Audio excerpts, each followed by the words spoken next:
Hi everyone. So I just wanted to hop on real quick and talk about something that is super now, super important, and something that I have to deal with, and I'm sure many others have to deal with on a daily basis with our kids. And that would be social media.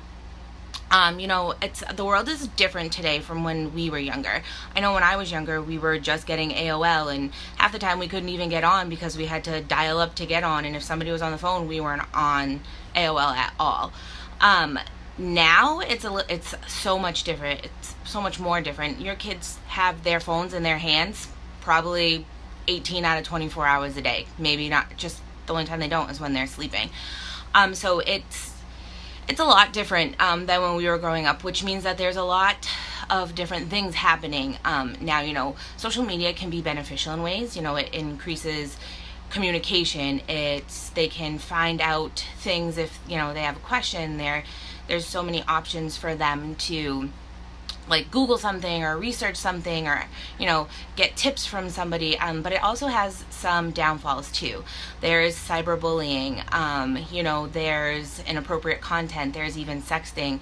And now they're saying that there's something called Facebook depression, which is kind of like when cyberbullying and defriending cause the same kind of symptoms as depression, which puts a lot more on our kids' plates for them to deal with.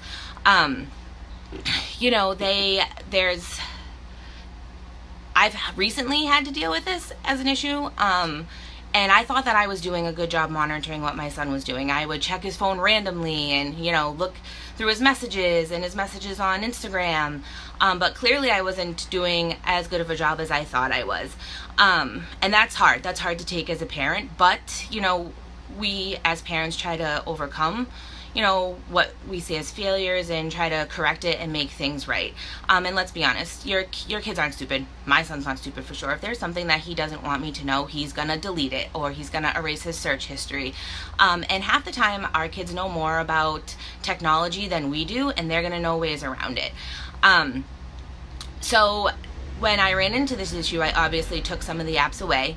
And then I also, did a couple things to make sure I'm monitoring his activity with social media more closely. Like I went through the privacy settings and I set them to the strictest levels.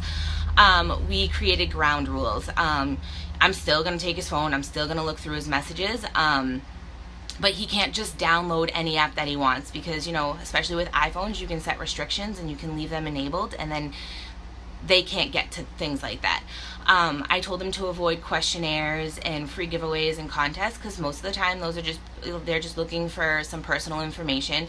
Not that anybody would ever use it, but you just don't want your address out there floating around. And I monitor the pictures that he's posting. I want to make sure that there's no inappropriate content, things that kids shouldn't be posting to begin with. And I went through his friend list with him. I got to know his friend list. That was important because you want to know who your kids are interacting with, and most of the time they're interacting with them on a daily basis, and it doesn't just mean on the social media apps. I also ask him who he's talking to when he's playing video games, and how do you know this person? Knowing who your kids are interacting with is a huge key to having, knowing what your kids are doing and, kind of staying in the loop with them. And we also talked a lot about online reputation, like what goes online stays online, and it doesn't always go away. It's not like Snapchat where it might disappear. If it's on there, it's going to be on there, and that could affect you later on in life. It could affect you with college or a job. It's just always going to be there, unfortunately. And I also try to keep myself up to date with technology. Our kids are learning the technology quicker than we are. They're picking it up quicker than we are. My son had to basically teach me how to use my iPhone when I switched from Android to iPhone because I had no idea. So the more up to date you are on how to use something, how to use an app, what the key features of the app are, the better off you're going to be. Hopefully you guys can use some of these tips later on and you don't run into any problems. Thank you for jumping on. Have a good night.